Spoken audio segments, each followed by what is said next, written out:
Cette émission s'adresse à un public averti.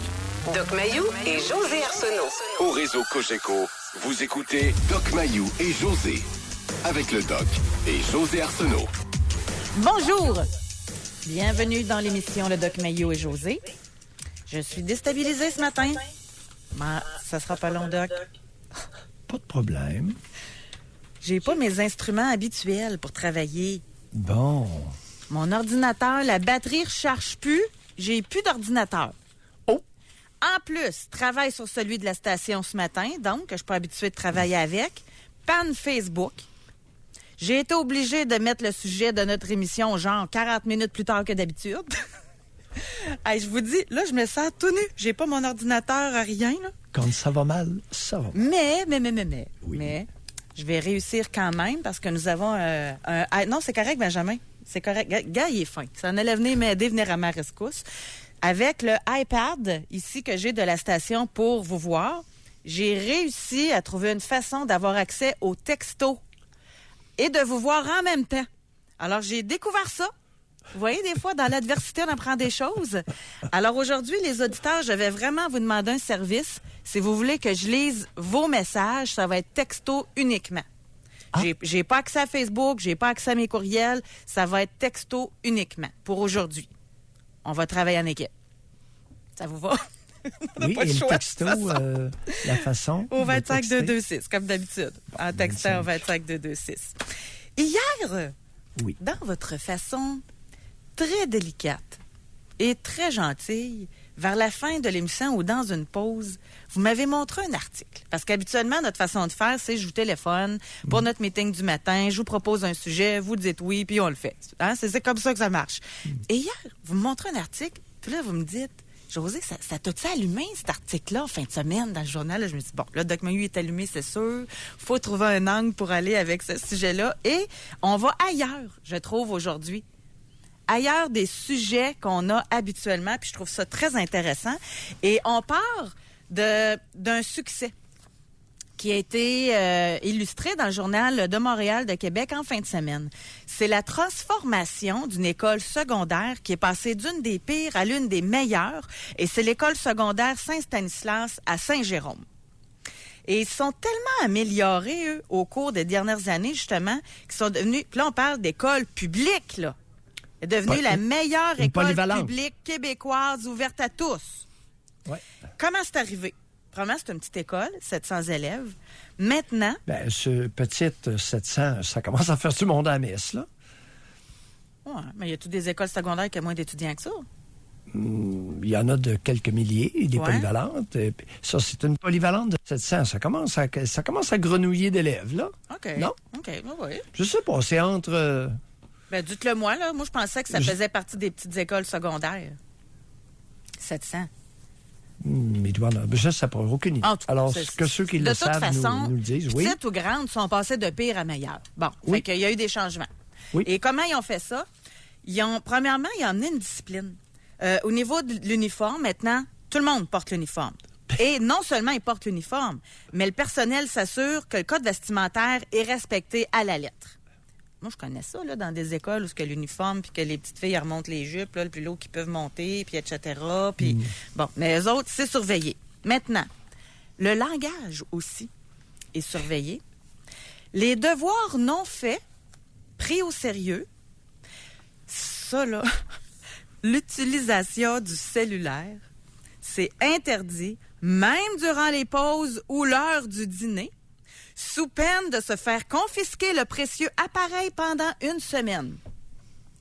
Moi, je peux vous dire que juste cette mesure-là, ça a dû faire réagir. Moi, je me rappelle encore le début de l'année scolaire quand ma fille est arrivée à la maison, scandalisée.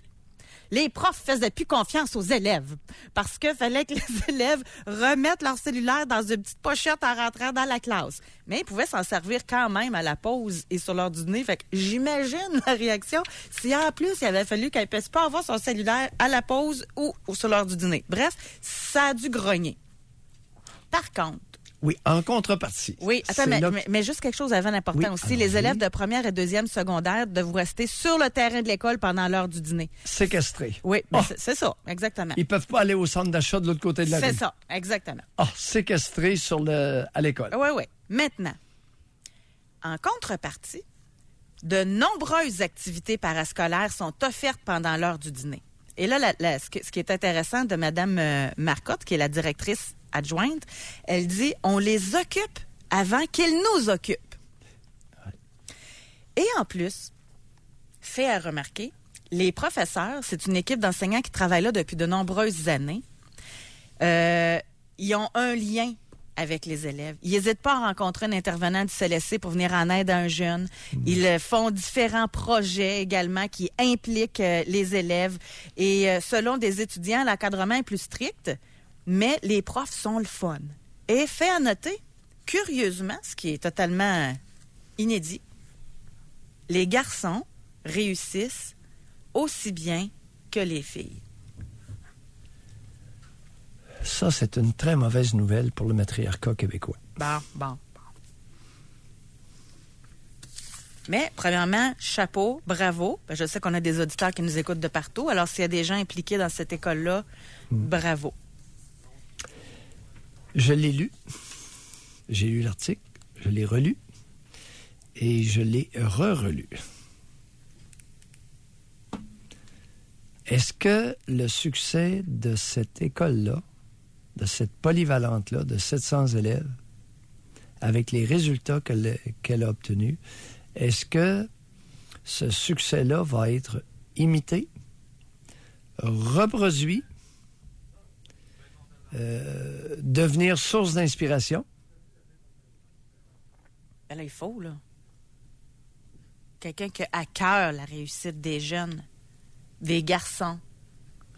Ah, y en a-tu eu des articles qui sont écrits, Doc Mayo? On a-tu fait des émissions là-dessus? Pourquoi les jeunes garçons réussissent aussi moins bien que les jeunes filles à l'école? Il y en a eu plein de questionnements sur le sujet. Là, cette école-là, ça fonctionne. On peut en prendre exemple. On pourrait. Va-t-on le faire? Est-ce que la nation canadienne-française est prête à se tourner vers l'efficience, vers des solutions qui donnent des résultats, vers l'excellence? Le mot maudit, le blasphème.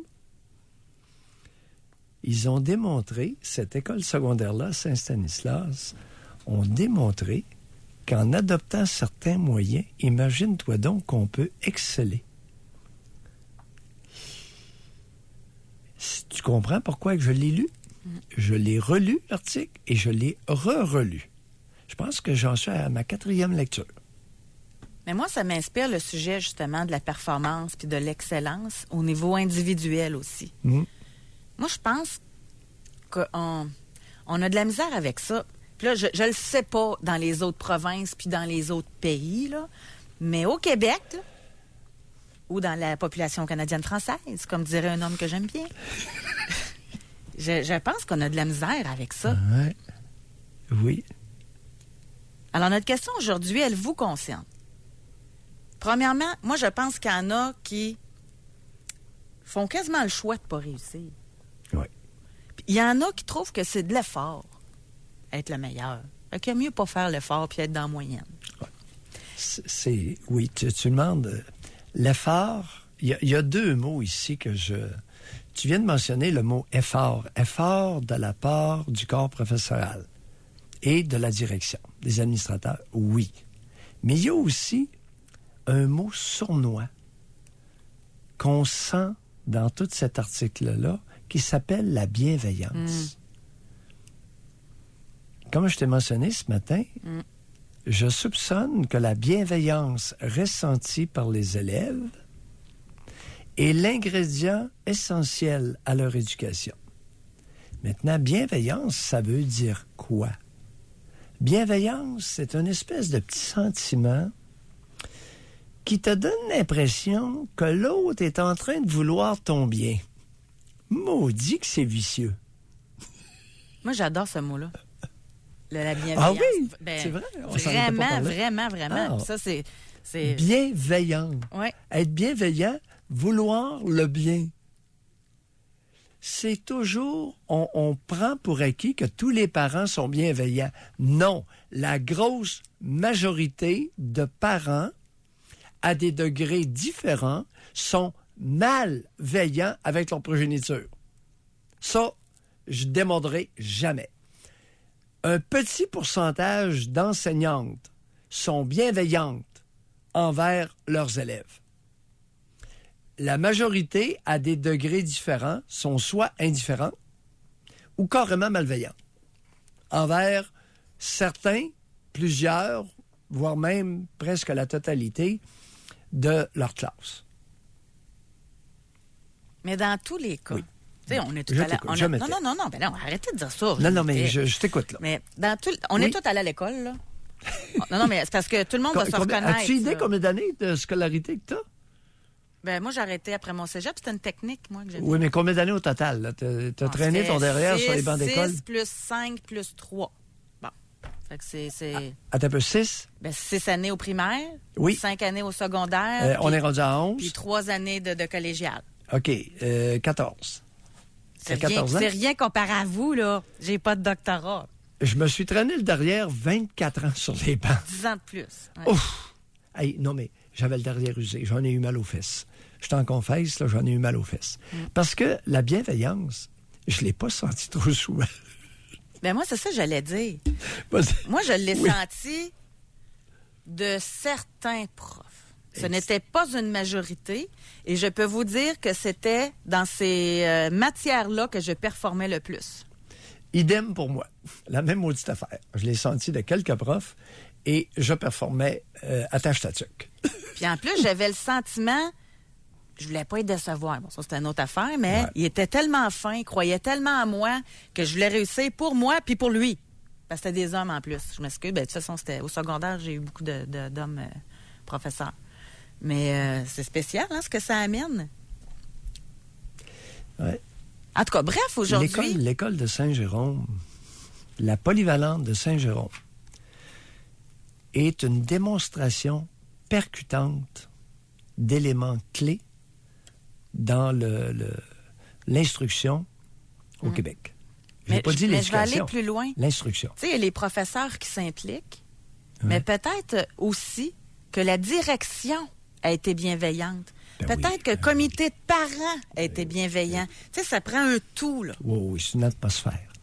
Alors, Fait que c'est- oui, c'est une atmosphère qui règne et qui a produit des résultats. Puis le résultat le plus percutant, José, tu l'as mentionné tout à l'heure, imaginez-vous donc, à l'école secondaire Saint-Stanislas de Saint-Jérôme, ils ont découvert la recette pour favoriser la réussite scolaire chez les garçons au même niveau que celui des filles. Ouais. Et là, Ah. Doc, Aïe aïe. Maintenant, est-ce que au ministère de l'Éducation, de l'Instruction du Québec, est-ce qu'il y a quelqu'un là qui a lu 4 fois cet article-là? Ouais. Est-ce qu'il y a quelqu'un qui a donné un coup de téléphone qui a dit « Oh, on prépare une visite pour dans 2 semaines.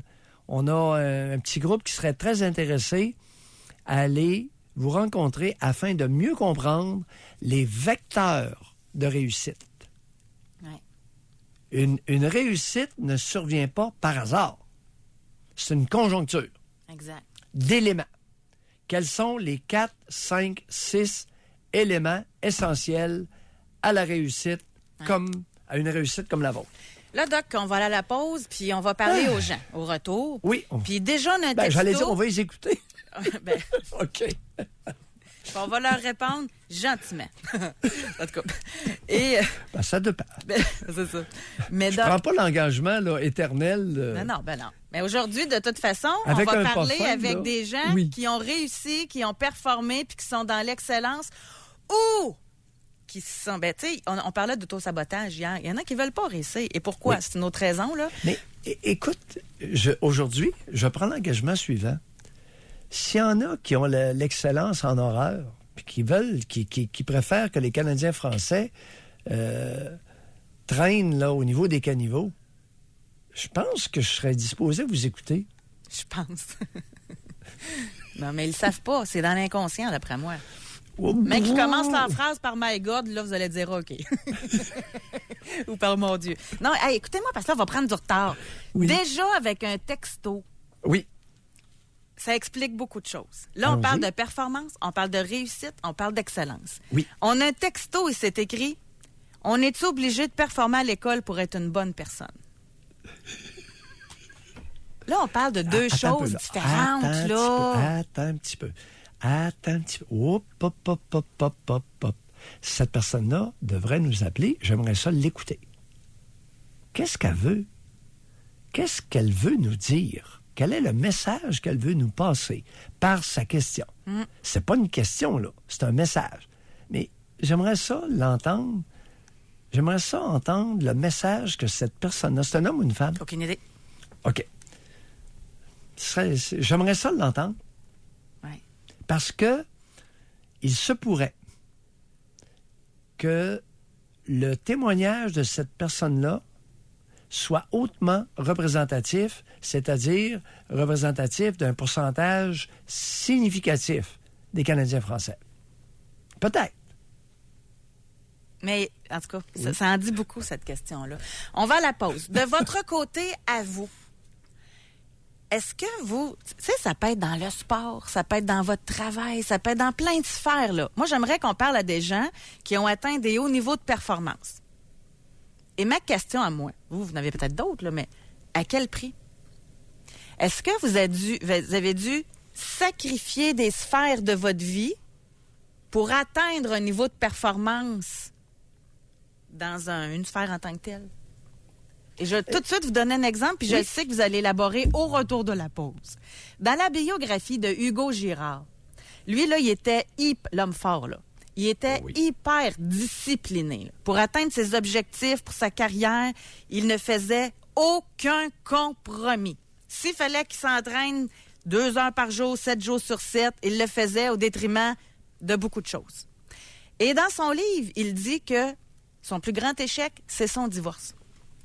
Fait que lui, dans sa tête, si je comprends bien... Son mariage, le divorce. C'est parce qu'il s'est divorcé. Là. Oui, son C'est plus ça. grand échec, c'est sa relation conjugale. C'est ça, exactement. Parce que donc, oui. lui, si on comprend bien, c'est le fait qu'il focus sur sa carrière, etc., ça lui a coûté son mariage. Oui. Bon, vous dites que s'il avait été bien accompagné, parce qu'on s'est parlé un matin, là, c'est pour ça que je vous le dis tout de suite, ce que vous dites, ça aurait peut-être été différent, puis je suis d'accord avec vous. Bon, mais on veut savoir, est-ce que vous avez sacrifié des sphères de votre vie pour performer? Est-ce que votre excellence dérange les autres? Là, on va arrêter de parler. Est-ce que l'excellence des autres vous dérange? Par texto. 25226 et réservez votre circuit téléphonique. Jusqu'à 11h, au réseau Cogeco. Doc Mayou. Doc Mayou et José. Et José Arsenault. Avec le Doc et José Arsenault. Alors aujourd'hui, dans l'émission, moi, ça me fait rire parce que chaque fois qu'on a un sujet, selon les réponses des gens avec leurs insultes, je me dis, oups, on touche quelqu'un, là. Il y a quelqu'un qui est pas content ou qui se sent visé par notre sujet. Oui. Puis aujourd'hui, je le vois pas. Puis je vais vous expliquer mon point parce qu'on parle d'excellence, de réussite, on parle de performance. Puis on veut que vous nous expliquiez, vous, de votre côté, avez-vous tout fait là, pour atteindre... C'était quoi vos étapes pour atteindre la performance? Et y a-t-il eu un prix à payer pour ça? Une conjointe, voire moins les enfants? Ou, à la limite, là, on parle de travail. Ceux qui font des triathlons, là, c'est de la discipline, ça, là. C'est l'entraînement. Mais là, c'est votre travail qui en a payé un coup. Tu sais, on veut savoir comment ça s'est passé au niveau de la performance. Puis là, il y a quelqu'un qui m'écrit en texto. Êtes-vous payé pour faire la nounoune béate à côté de Doc Mayou ou bien vous l'êtes vraiment? J'essaie sincèrement de voir c'est où que j'ai fait la nounoune ou que j'ai dit de quoi de pas correct ou qui a touché la personne, puis je le vois pas. Fait qu'il va me trouver encore plus nounoune, là. Mais en tout cas, répondez-moi.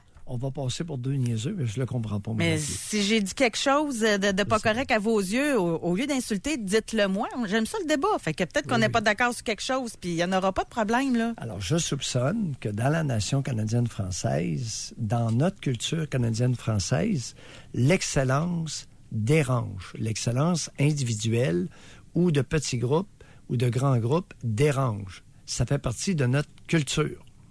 L'Église menait l'évolution collective et elle ne tolérait pas que des individus s'illustrent. C'était le curé, l'évêque, le cardinal et le pape qui menaient le bal.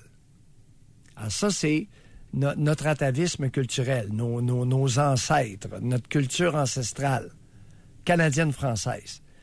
L'excellence, oui, pour un curé de bien réussir, c'était bon. Maintenant, pour un citoyen de bien réussir en affaires, non. Tu devais donner tout ce que tu gagnais à l'autre côté qui était pauvre, au lieu de penser t'enrichir.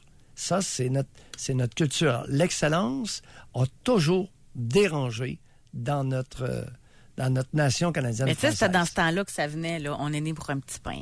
Ça vient de là. Et là, on a une école.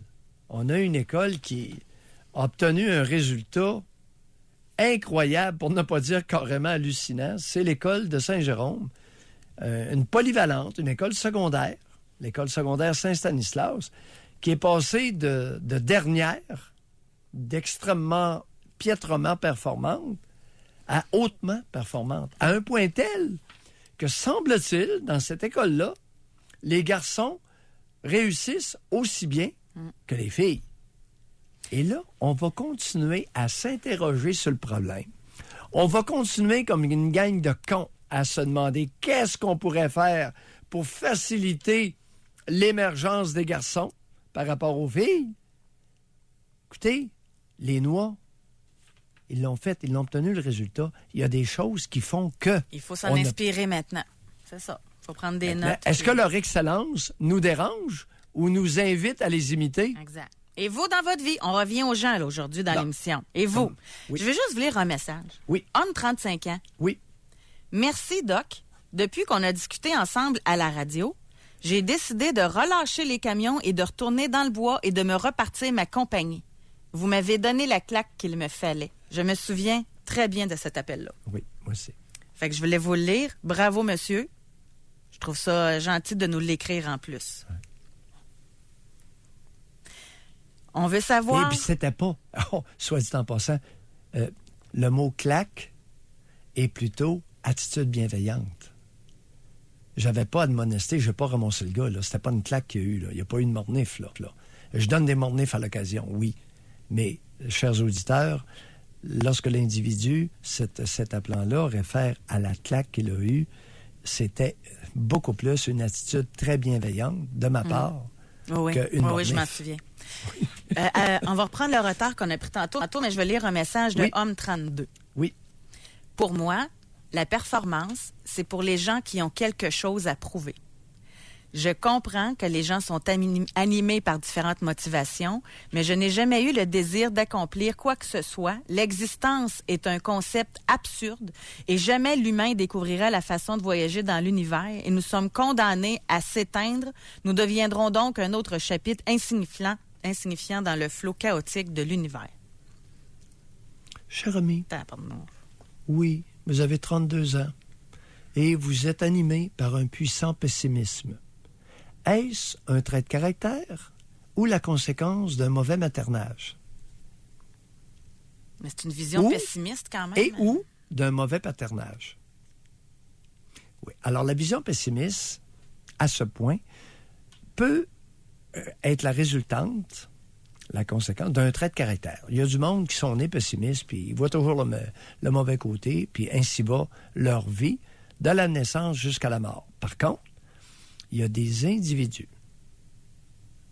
Il y a des individus qui sont amenés dans l'obscurantisme, dans le pessimisme, dans la vision négative. Ils ont suffisamment souffert pour en avoir quasi assez de la vie.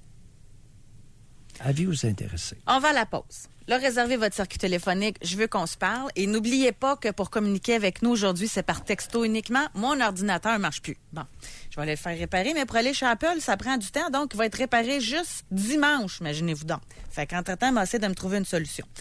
On va à la pause. Et au retour, on veut savoir, vous, est-ce que vous êtes un performant? Est-ce que vous êtes une personne qui avait réussi? Est-ce que ça a un prix, cette réussite-là? Est-ce que votre réussite ou votre performance dérange et qui exactement? Doc Mayou et José Arsenault. Avec le Doc et José Arsenault. Au réseau Cogeco. Oh, que c'est intéressant. Je viens de recevoir un texto, Doc Mayou, Bon. sur notre sujet d'aujourd'hui. Oui. Concernant la performance, la réussite, on veut savoir de votre côté, ça a pris quoi pour atteindre un niveau d'excellence et est-ce que ça a dérangé? À quel prix? On va aller au téléphone après, mais je veux lire l'auditrice. Oui. Elle dit « Je travaille en optimisation de la performance, préparation physique et mentale avec des athlètes de haut niveau. Je travaille sur les 4 facteurs de la performance, physique, technique, tactique, mentale. Je vous assure que plusieurs n'utilisent pas leur réel potentiel parce que les sacrifices, sorties avec des amis, absence de la vie familiale, etc., sont trop grands. Pour performer, il faut avoir une hygiène de vie exceptionnelle, la capacité de s'évaluer justement et réalistement. Désolée de ne pouvoir vous téléphoner, je travaille pour être la meilleure. » Oui. Bon, ça, c'est une chose. Maintenant, une question plus concrète. Le fait que la polyvalente Saint-Stanislas de Saint-Jérôme ait obtenu un résultat extrêmement surprenant, témoignant de l'excellence de cette institution-là, est-ce que le fait qu'ils sont devenus excellents vous dérange ou vous invite à les imiter? La réaction des Canadiens français face à la réussite est très particulière. Alors ça, c'est un volet. Il y a la performance, mais il y a notre réaction face à une réussite, face à l'excellence ou le souci de l'excellence. C'est très particulier dans notre culture canadienne-française. La question est concrète. Mais votre question, je pense qu'elle concerne plus les gens qui sont en position d'imiter ou de ne pas imiter cette situation-là. Oui. Tu sais, monsieur et madame tout le monde, tu sais, à la question, ça vous dérange-tu? Je pense pas que ça dérange grand monde, là. Mais par contre, si t'es l'école à côté, tu vas-tu décider de faire un meeting, tu te dis, hey, Eye of the Tiger, on sort nos forces pour être capable, pas de les imiter, mais être capable d'être aussi bon qu'eux, là. Est-ce que l'excellence vous dérange ou devient une source d'inspiration? Oui, bon, ça, c'est parfait. D'admiration? C'est parfait. Mais je pense que ça nous touche quand c'est quelqu'un qui est dans notre même domaine. Je pense. Ou dans notre même famille. Le seul fait, c'est... J'aimerais ça si on pouvait sonder. Par exemple, écoute, c'est un article qui est extrêmement percutant. Quel est le pourcentage du lectorat qui l'ont lu au complet, qui se sont demandé comment se fait-il que cette école, cette polyvalente-là, a réussi à exceller, puis passer d'une des pires au Québec à une des meilleures? C'est ça qui me chicote, là. Je ne sais pas, on va voir. OK. On continue-tu quand même avec notre sujet? Oui. On va aller au téléphone. On On va parler avec Pierre-André de Québec. Bonjour, Pierre-André. Oui, bonjour, ça va bien? Pierre-André. On vous écoute. Oui, c'est ça. Ben oui, j'avoue qu'il y a beaucoup de beaucoup de jalousie par rapport à des gens qui sont bons dans plusieurs peut-être domaines. Comme moi, exemple, je suis bon dans les sports beaucoup. Maintenant, avec mon travail, je suis rendu bon après 20 ans en informatique. Mais j'avoue que comment je peux dire ça? On va dire que le monde n'aime pas ça quand quelqu'un est pas bon, mais quand il est bon aussi, le monde n'aime pas ça non plus. Exemple. Donc, j'avoue. Exemple, dans le sport, par exemple, si t'es bon dans un sport, à place de dire t'es bon, tu fais bien. Ah, j'ai vu un défaut. Tu sais, puis vous Pierre-André, c'est dans quel sport que vous étiez vraiment performant? Au fond, j'ai performance ski acrobatique là, pour le ski de fond. Ça, c'est le sport que j'ai le plus développé. OK. En fin de compte, j'ai développé aussi beaucoup le baseball. Au fond, il y a 4-5 sports que je suis capable de me démarquer. Tu sais. Puis vous voyez la réaction des gens quand vous performiez qui était différente. Oui. Tu sais, exemple, je sais pas, si par exemple on fait du sport en famille ou dans ta belle famille, là, tu clenches quasiment tout le monde dans tous les sports. Là, à un moment donné, c'est que ça vient que ça les frustre à la longue. Puis en même temps, si tu leur donnes des conseils sur ce que tu sais, ils n'aiment pas ça. Donc les gens ont comme... je trouve qu'on n'est pas très américain au Québec, là, on est plus défaitiste. Je trouve qu'aux États-Unis, ceux qui performent, on dirait qu'ils les envoient vers le haut. Puis au Québec, ceux qui performent, on dirait qu'il faudrait qu'ils faudrait qu'il mange des volets un peu plus. Il faudrait qu'il mange des coups, là, tu sais. On le voit bien que le Canadien de Montréal, là, tu sais, il y a des... C'est un bon joueur qui a beaucoup de talent, mais qui n'a pas de l'air forcé bien fort. Ils vont le traiter de paresseux. C'est vrai. On voit des choses Pierre-André, comme ça. Je trouve que c'est défaitiste. Ça fait très, très québécois. Là. vous avez fait allusion à votre belle famille. Vous avez mentionné qu'il y avait beaucoup de jalousie autour de vous. Le monde aime pas ça, que vous soyez talentueux. Le monde, c'est qui? Principalement. C'est vrai le monde, c'est vrai qu'on peut peut-être pas mettre tout le monde dedans, malgré que on va mettre les gens qui viennent te donner un commentaire négatif. C'est vrai que il y a moins de monde là, quand on parle de même. T'sais. Bon, voilà. Qui autour de vous? Votre expérience personnelle? Ex-beau-frère, ex-belle-sœur. OK. Oh, beau-frère. Ça, je l'ai vu en masse. En masse. Et plus près de vous? Parents? Frères et sœurs? Mon père, à un moment donné, lui, il aimait pas ça qu'on devenait meilleur que lui dans un domaine. Bon. Donc, il pouvait nous rabaisser par la suite. Ouais. Donnez-nous une couple d'exemples pour convaincre les auditeurs. OK, par exemple, on va donner un exemple que j'ai vu par rapport à mon frère qui excellait aussi en ski acrobatique. Il y avait une compétition très importante. Puis on peut filmer, là, tu sais. Mais ça a donné que mon père n'a pas filmé sa descente. OK. C'est important, là. C'est important de filmer une descente comme ça. Mais il a fait par exprès pour dire que est-ce que j'ai oublié de t'enregistrer? Ça a été jusque-là. Il y a un petit problème, votre père? C'est pour ça que lorsque... Oui. Moi, écoute, si mon enfant est meilleur que moi, je vais être assez content, merci.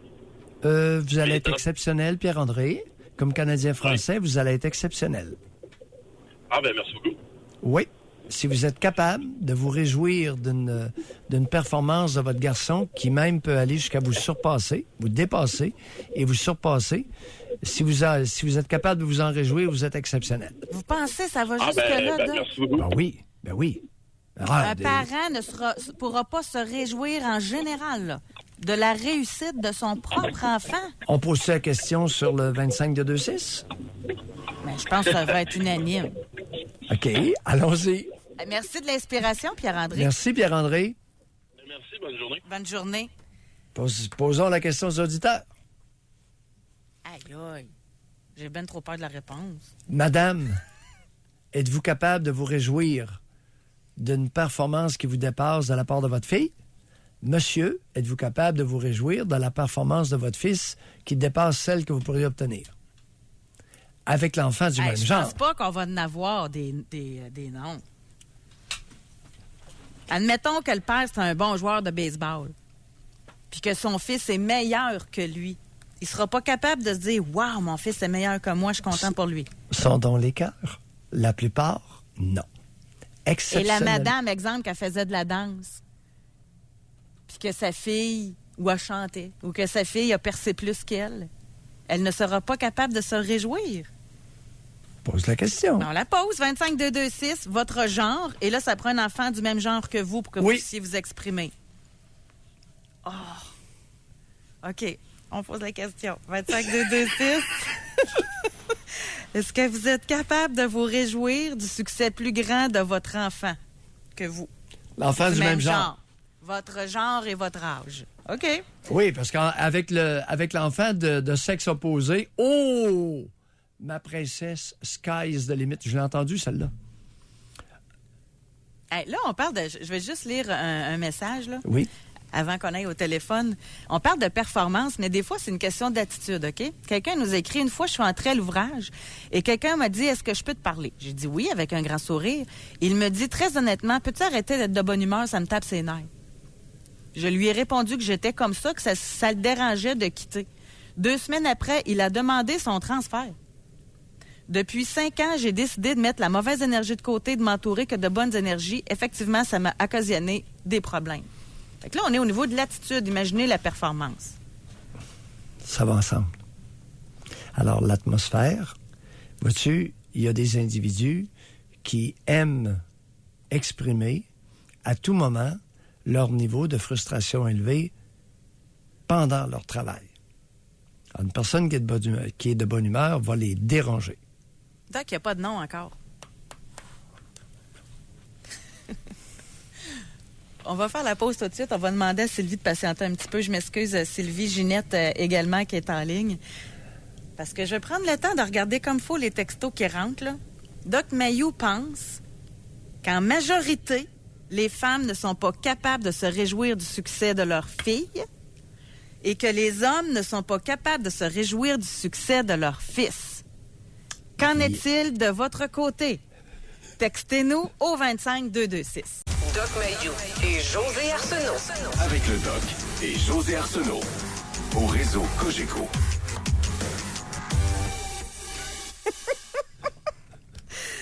Aïe, aïe. Bon, aujourd'hui, on parle de performance, on parle de réussite. Avant la pause, vous avez dit une grossièreté. Vous avez dit, Doc Mayou, qu'en majorité, les femmes ne sont pas capables de se réjouir du succès de leurs filles. Exact. Si elles sont meilleures qu'elles, particulièrement. Oui. Et que les pères sont incapables de se réjouir du succès de leurs fils s'ils sont meilleurs qu'eux aussi. Exact. C'est ce que j'ai dit. On doit être rendu minimum 100 textos. Aucune personne n'affirme ne pas être capable de se réjouir du succès de leurs enfants. Au contraire, la fierté. Je vais vous en lire quelques-uns, là. Attendez un petit peu ici. On a, femme 50 ans, fière de mes 2 filles qui performent dans leurs études plus que moi. Gilles, 50 ans, ma plus belle réussite sont mes 2 enfants, tous 2 sportifs. Ça arrête pas, là. On a ici, je suis très fière de ma fille qui écrit mieux que moi. Il y en a qui ont des enfants qui performent dans le sport haut niveau, sont super fiers également. Attendez un petit peu. Ma fille, définitivement meilleure que moi dans tout et j'en suis fière. Femme 45, oui, j'espère qu'elle va réussir plus que moi. On a ici... attendez un petit peu. Mais la nation se porte vraiment bien, José. Ah non, c'est incroyable. Gars, je suis un homme, mes boys ont réussi mieux que moi au football, j'en suis très heureux. Ici, mon job de père a toujours été que mon fils devienne meilleur que moi. Oui, fière de dire que mes filles ont dépassé ma réussite à moi. Ça n'arrête pas, là. Sérieusement, sans cesse. Maintenant, on va retwister la question. Je vous donne une chance, là, Doc Mayou. Je sais que vous ne dites pas n'importe quoi. Mais là, vous êtes dans le champ. Ça se peut. À 100%. Oui. Dans la perception que les parents ont d'eux-mêmes envers leurs enfants. Oui. Alors, pour la prochaine section d'émission, on arrête tout. Là, on ne s'adresse pas aux parents qui vont parler de leurs sentiments face au succès de leurs enfants du même genre. Là, on s'adresse à vous en tant qu'enfant. Avez-vous senti que si vous êtes une femme, que votre succès a dérangé votre mère? Avez-vous senti, en tant qu'homme, que votre succès a dérangé votre père? On va peut-être avoir d'autres histoires. 25226, c'est le temps de nous texter. On va parler avec Vincent de Québec. Bonjour, Vincent. Allô, Vincent?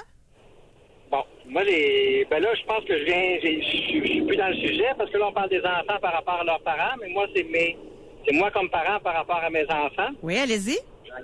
J'ai un garçon en secondaire 3, j'ai une fille en secondaire 5. Ils performent très bien, puis je leur dis souvent qu'ils performent mieux, ils sont des meilleures personnes que moi j'étais quand j'étais jeune. Puis je leur dis en plus, je fais pas juste moi le penser, là. Attendez un peu, vous là. Vous dites à vos enfants qu'ils sont de meilleures personnes que vous lorsque vous étiez jeune. Oui. Expliquez-nous ça. Ben, quand j'étais jeune, au secondaire, j'étais pas une personne très, très studieuse. J'étais pas très vaillant en sport non plus, même si j'en pratiquais, mais je performais pas particulièrement. J'étais même moins que moyen dans mon sport. Tandis que mes enfants, au niveau scolaire, au niveau sportif, performent bien. Qu'est-ce que votre conjointe dit de ça, de vos propos, là, lorsque vous dites à vos 2 enfants qu'ils sont de meilleures personnes que vous, au même âge? Votre conjointe dit quoi de ça? Faudrait se poser la question. Ben, ce serait intéressant de lui poser la question. C'est bon. Parce que là, écoutez, vous m'inquiétez. Comment ça? Peut-être avez-vous raison. Mais ça pourrait être de la vulgaire flagornerie aussi.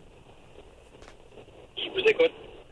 Écoutez, comment pouvez-vous prétendre que vos 2 enfants sont de meilleures personnes? Et ils peuvent avoir dans certains domaines, plus de talent que vous, mais de meilleures personnes. C'est le mot que vous avez utilisé? C'est ça que vous leur Oui, dites? c'est le mot que j'ai utilisé. Ben oui, mais meilleures personnes parce ils sont plus vaillants que ce que moi j'étais. Ils vont plus au bout des choses. Ils vont plus étudier. Ils vont être plus rigoureux dans leur sport. Ils vont plus s'entraîner. Oui. Ben, une meilleure personne dans ce sens-là. Je serais curieux de connaître la version et la réaction de votre conjointe à ça. Ben, je vais lui poser la question. Parce qu'il y a des parents qui rabaissent leurs enfants, ça c'est indéniable. Et il y a des parents aussi qui font preuve de fausse humilité, qui s'abaissent devant leurs enfants. Je ne sais pas, manque bien que ça se peut que vos enfants soient des bien meilleures personnes que vous, là. C'est pas faux, là. Je sais les notes que j'avais, là. J'étais très moyen et j'avais de la misère à passer mes matières. Je pratiquais pas mon sport de façon très... je performais pas beaucoup en sport. Mais je vais vous demander pourquoi, Vincent. Pourquoi j'étais paresseux? Ah oui. Qu'est-ce que vous faites dans la vie, vous? Qu'est-ce que vous faites dans la vie? Là, maintenant, je suis entrepreneur. Alors, un entrepreneur paresseux. Vous, non, j'étais. Votre chiffre d'affaires annuel est de combien pour un entrepreneur paresseux? Non, je suis plus paresseux, là. Ah, je suis plus. Je pense que... J'étais... Non, je pense... Mais, OK, alors expliquez-nous comment se fait-il que vous êtes passé de paresseux à actif. Racontez-nous ça. Il y a dû avoir une question de maturité là-dedans. Dans la vingtaine, j'ai dû traverser un passage, puis... Pardon? Dans la vingtaine, je suis devenu plus sérieux, trouvé un emploi sérieux, puis une carrière. Ah ouais, mais comment s'est effectuée la conversion? Alléluia, alléluia. Nous sommes pendus à vos lèvres. Comment peut-on passer de paresseux à travaillant ou vaillant? Alors, expliquez-nous ça, là. Vous avez des... On vous écoute, là. Ça s'est fait... Non, ça s'est fait un emploi qui me valorisait, puis j'ai décidé de me donner dans tout cet emploi-là. Puis le reste de la vie a suivi. Puis la famille a suivi après, puis maintenant, ça va bien. Un emploi valorisant. Oui. Racontez. Qu'est-ce que c'est un emploi valorisant? Ben, c'est un emploi c'est un organisme à but non lucratif que j'ai contribué à créer avec d'autres personnes qui étaient en recherche d'emploi comme moi à l'époque. Oh, ouais. Alors vous avez passé par un organisme de charité pour vous sortir de votre paresse? Aïe, aïe. Ben, pour me sortir de ma... Oui. Ça m'a donné un coup de main, puis après ça... la vie a décollé, puis ça continue bien. Mais comment ça se fait que la vie n'était pas décollée? Oh, je sais pas. Ça serait important que vous le sachiez. Ça serait bon, hein? Oui. Ça ressemblait à quoi, la valorisation chez vous, de la part de vos parents? Il y a valorisation... Non, je faisais mon petit bout de chemin à travers la famille, là. Vincent. Je faisais mon... Oui, j'avais des... Je passais d'un emploi à l'autre, puis... ça doit être du moment où j'ai décidé de quitter le nid familial, puis de... Je vais reposer ma question. Est-ce que vous vous sentiez valorisé de la part de vos parents? Pas juste par rapport à votre travail, là, par rapport à votre... quand vous étiez enfant. Pas particulièrement, non.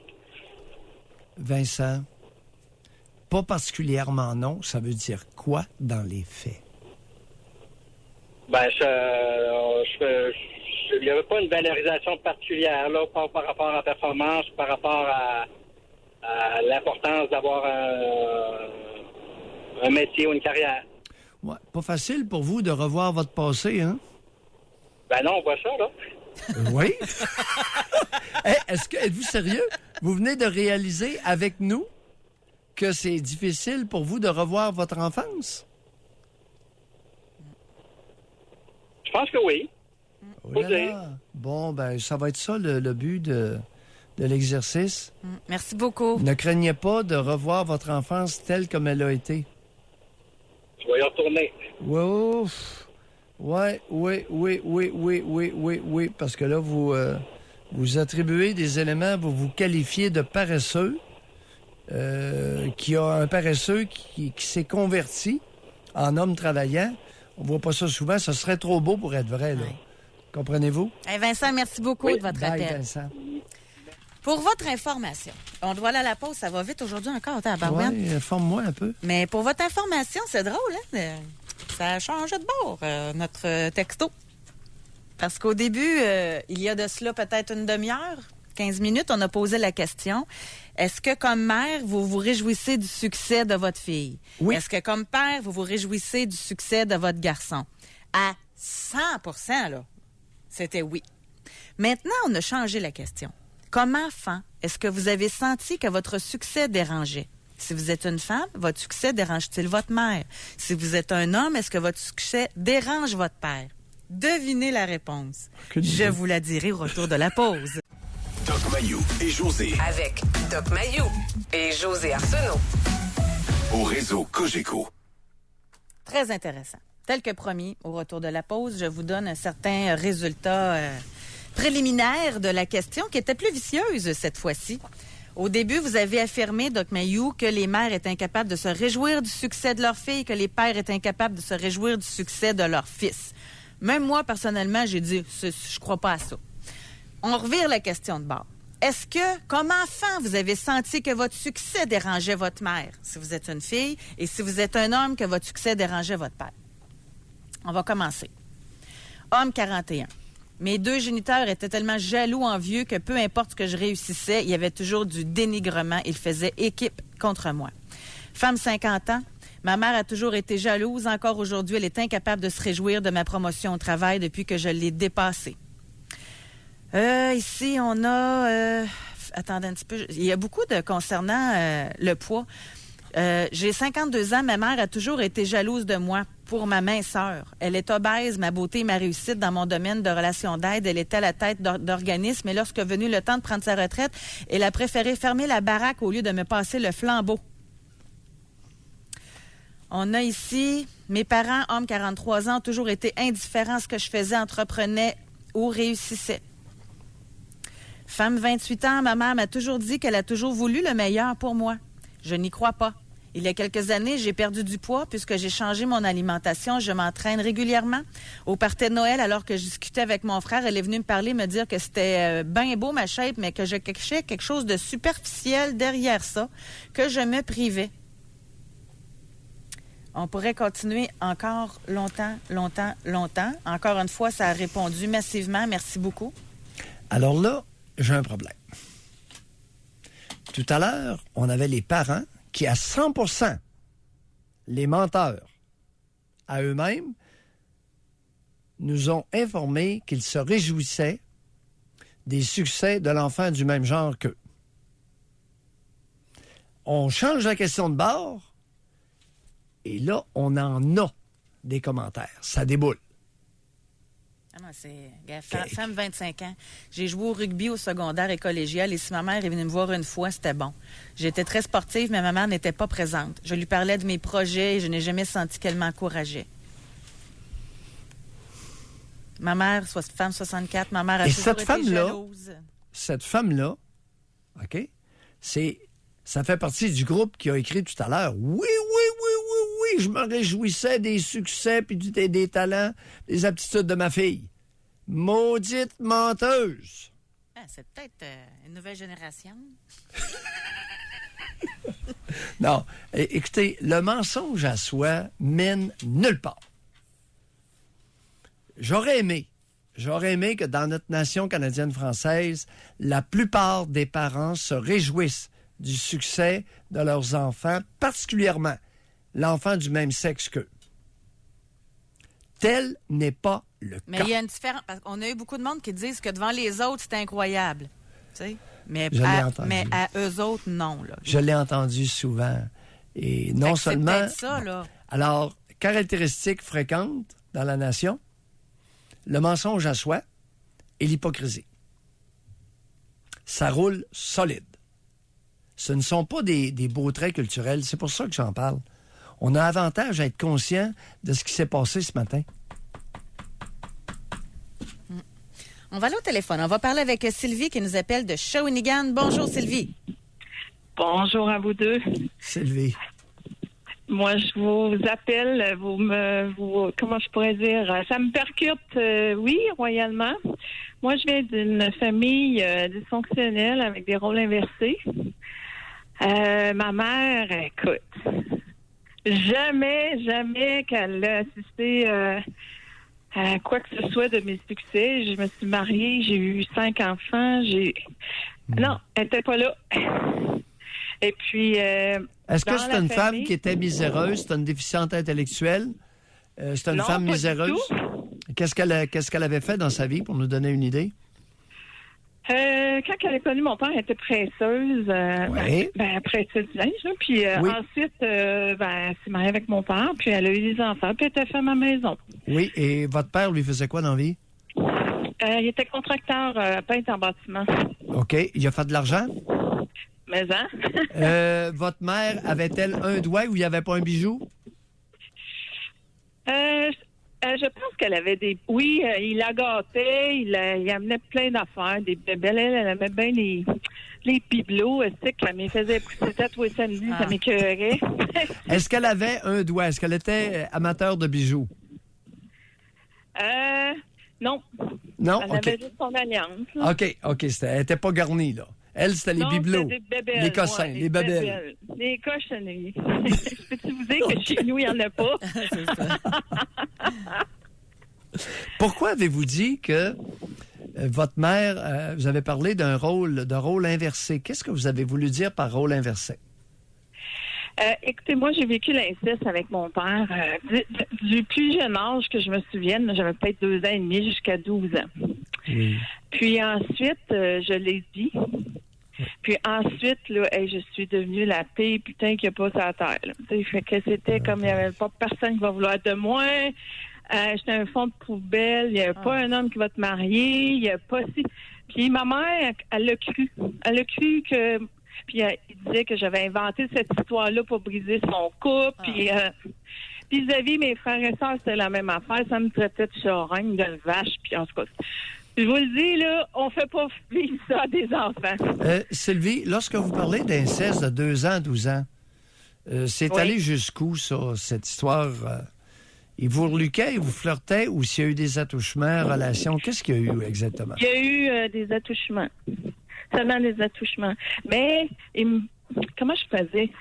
Ma mère, elle habitait, elle vient du Lac-Saint-Jean, tout ça, puis elle s'en allait dans sa famille l'été, tout l'été. Elle amenait les 3 autres, mais moi, je restais avec lui.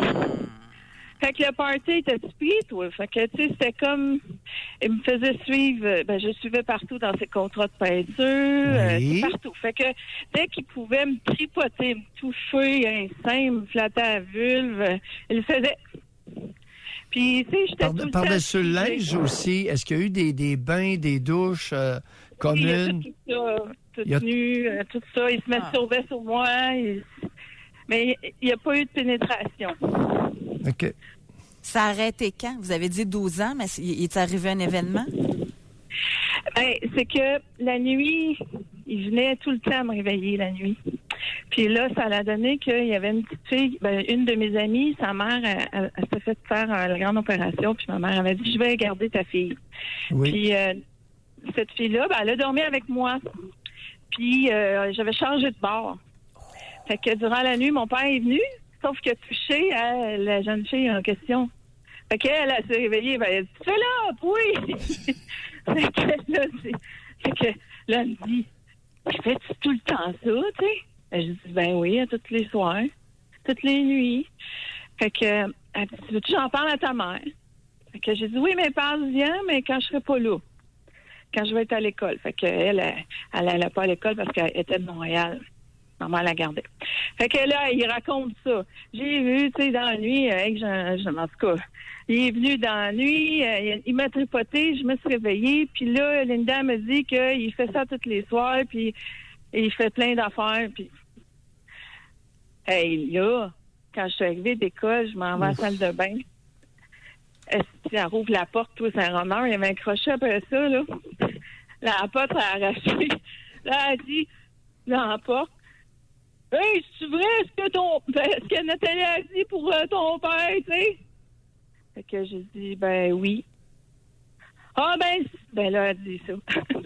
Fait qu'elle dit, attends, mais qu'il arrive à soir. Fait que quand il est arrivé à soir, il était faux.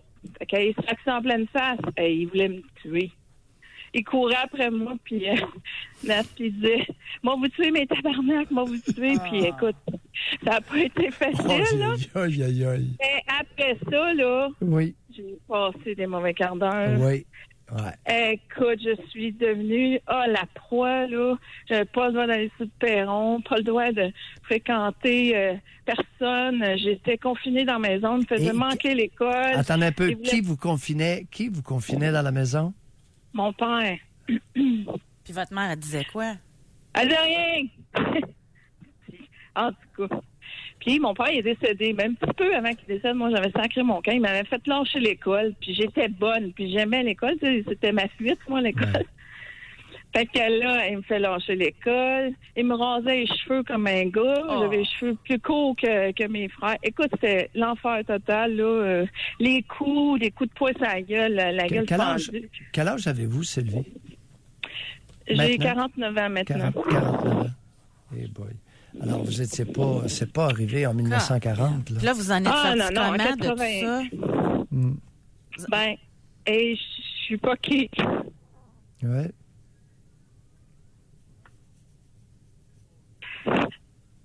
C'est sûr, là.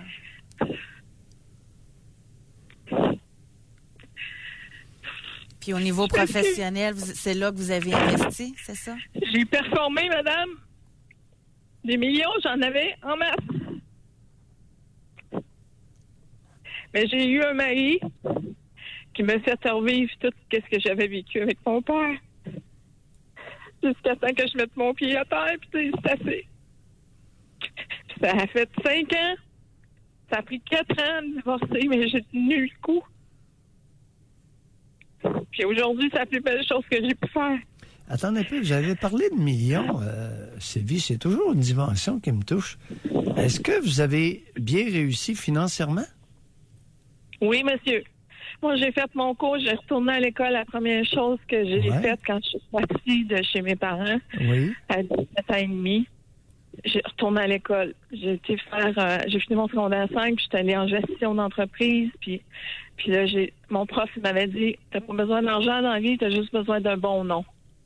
Okay. Fait que à 20 ans, j'ai acheté ma première maison. J'ai tout le temps fait ça, acheter, revendre. J'ai eu des immeubles à revenus. Puis je prenais toujours...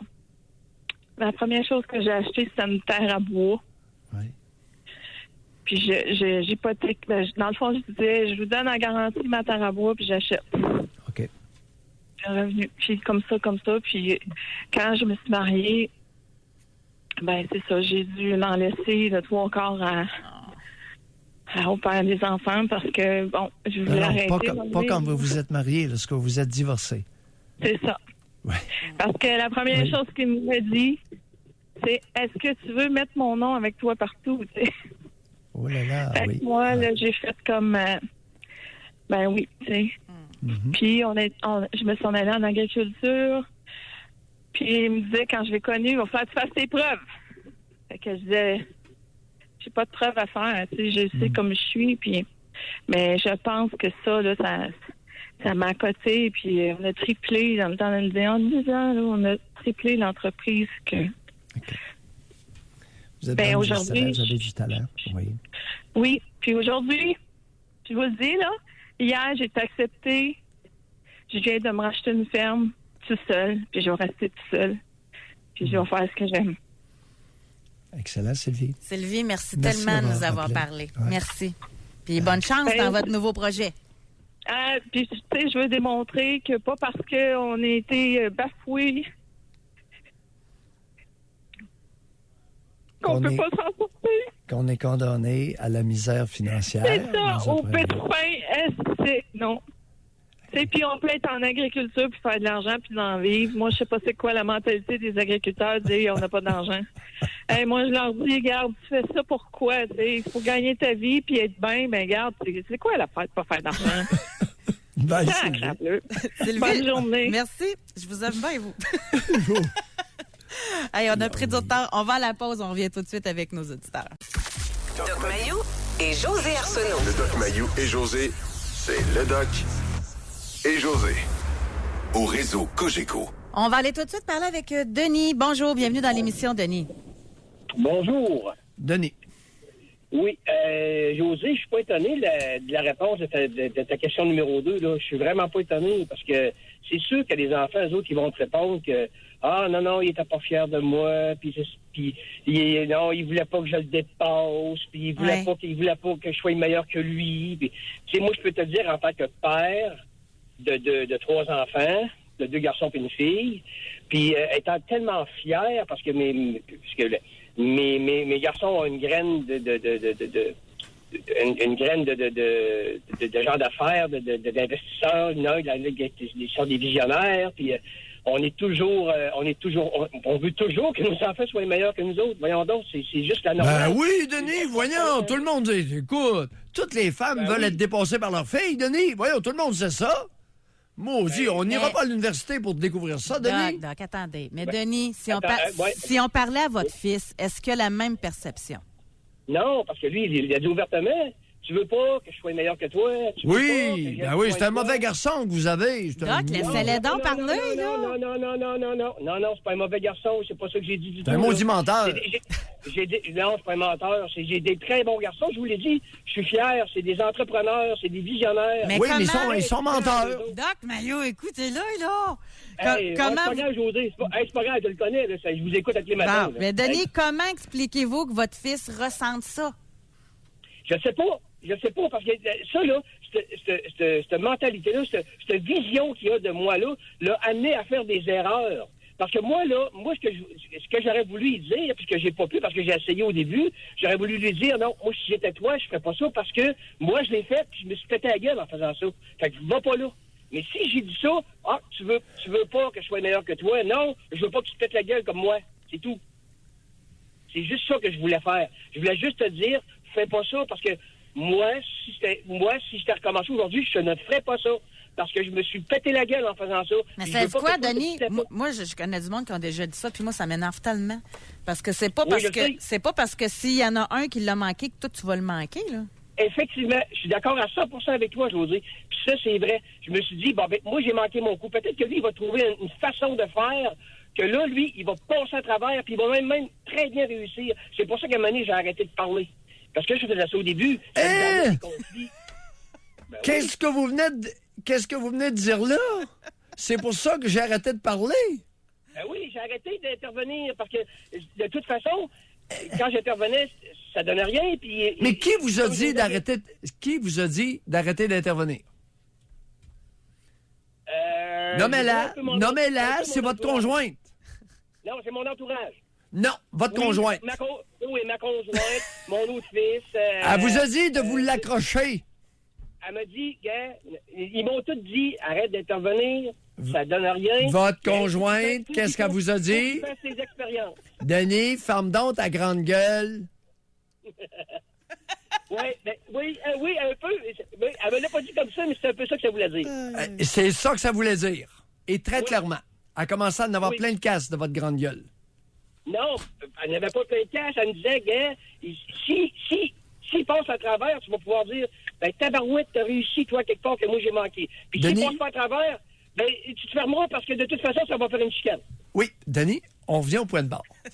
OK. Vous avez dit tout à l'heure, c'est sûr que tous les parents vont se réjouir des succès de leurs enfants de sexe opposé. Hein? Oui. C'est ça que vous avez dit? De sexe opposé? Oui.